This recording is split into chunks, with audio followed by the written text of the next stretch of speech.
Senior year of high school, I started smoking weed a lot and drinking quite a bit. Got arrested at school for getting drunk during class. My parents caught me with weed a few times, and I was doing Xanax and drinking. I had this new anxiety that I was confused about. I was showing a change in personality from the traumatic brain injury. And instead of being understanding about that, my whole family was mad at me for not prioritizing staying at one job for years and building my life up like a normal adult. I had no idea what was happening as far as PTSD. All I knew is I wanted to ingest marijuana to slow down my racing thoughts. From my perspective, my parents saw me coping with my new reality and they said, "Not on my watch," and they took away my only option. In the summer of 2005, after graduation, I was drinking, smoking, and experimenting with psychedelic drugs. I was being a little careless, but I wasn't doing heavily addictive drugs, just weed, alcohol, and an occasional LSD or mushroom experience, but nothing habit forming. Anytime I did any type of speed, I didn't really like it. It took all my effort to slow my mind down, and coke and meth and stuff like that would do the opposite of that. And then LSD and mushrooms is kind of in the middle somewhere. But I liked how it affected my mind as a traumatic brain injury person. It sort of put me on the outside of all the things that happened, the wreck and the misunderstanding. Like I was looking at this person that those things happened to, just observing, like, I can't believe this happened to you, bro. I'm here for you. Then I escape my mind for a few hours and laugh at things. It was always about escaping the things in my mind. I only did that kind of stuff rarely, but one of those times was at my parents' house when I was 18, and they busted me and my buddy. So I got sent to rehab, even though I wasn't addicted to a single thing. I'm going to give you a quick run through of the drug rehab experience. The place was called Capstone in Searcy, Arkansas. I was there for about 3 months. This was why weed was so hard for me to get, because at the end of this rehab, I had to sign a contract saying my parents would stop helping me financially if I failed a drug test. So they were also drug testing me monthly as per the contract. Anyway, the place was pretty nice, nature themed, people were awesome. I met some really cool friends, and I was pretty good socially at this point in my life. Like I said, this is a quick run through. It'll be really detailed in the book. After about the halfway point of my group's stay in the rehab, it was me and 3 other guys in our group, and there were a lot of other groups. Me and the other 3 guys were sent on a long hike through the Ozark Mountains. I believe it was 40 miles.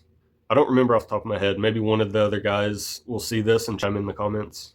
But it seems like it was a little over 40 miles in 5 days, I think. Then after that, we did solo for 4 days, it seems like. I have it written down, but this is when I remember saving up the Adderall to take while I was alone at the campsite. I know I said I never liked speed, but I don't know. Maybe this was before the mind racing was really an issue. The whole PTSD and the effect on my mind was a progression. It's not like right away it was as bad as it was going to get. It was a progression. Like, it got worse and worse. So I finished rehab and went on the contract. The contract that said my parents would drug test me and all that. I couldn't medicate except with Adderall, strangely, and I ended up breaching contract and running off to my buddy's apartment a few hours away so I could get high again. And like 6 months later, I called my parents to bail me out of jail. It was trespassing in a park at night or something.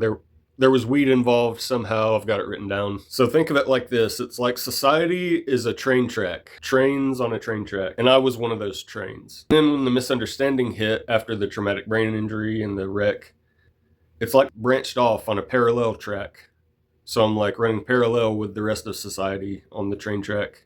I can see everyone else on the main society train track, and I can see that they're seeing me and they're judging me like, why isn't he on track with the rest of us? Then things in real life got worse with me and my family, more misunderstandings, and it's like the track branched off again, taking me further away from the original track of society. After a few years, I'm so far away from the original track that I can't even see those other trains anymore. Can't communicate with the people on those trains. The further away I get, the harder it is to get people to understand me, until I'm so far away that it's a lost cause to even try. But by that point, I'm so far away that everything I do is misinterpreted, and no matter what I do, I can't get anyone to understand. And about 17 years later, my track took me straight to the suicide crisis hospital. Check it out. This is a picture album from when I was in rehab.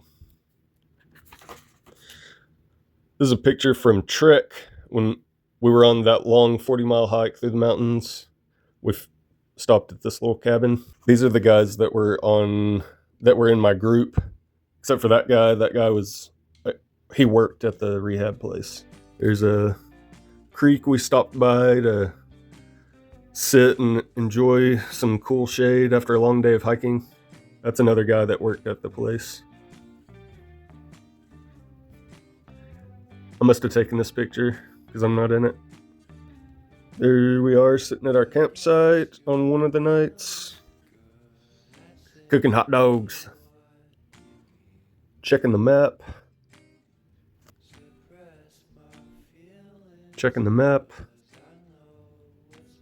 chilling, flexing, chilling in the creek, relaxing. We were working out every day.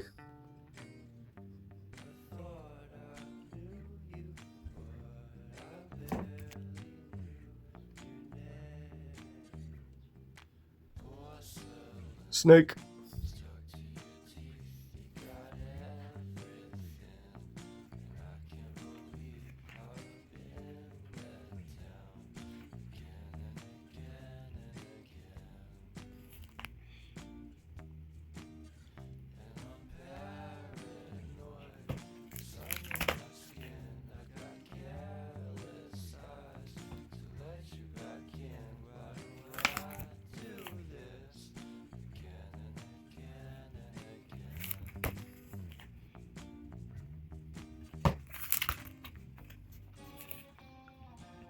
This was right before we graduated out of rehab. We were doing this obstacle course, and my parents had to do it too. This was family week. Our families were there, and our families all had to do the ropes course, and it was pretty funny watching them do it after they made us go to rehab. There's me climbing to the top.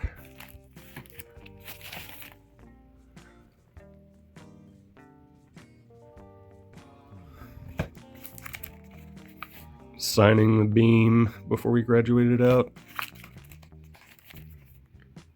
There's Natty, my dog Natty that I got in rehab.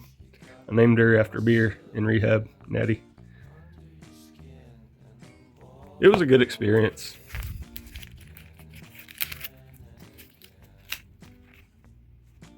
Some random people.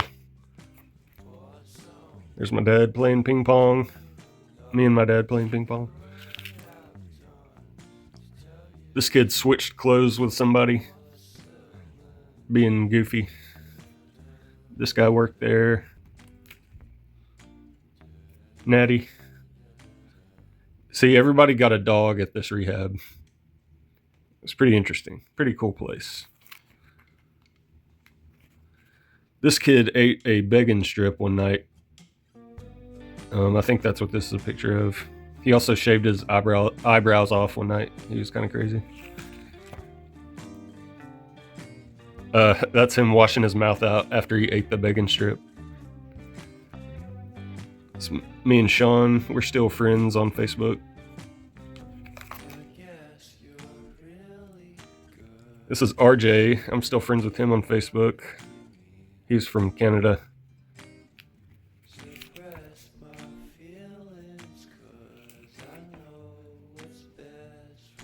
Doing some work. There's RJ. There's Natty. Doing the obstacle course. I think this is probably right before we graduated out.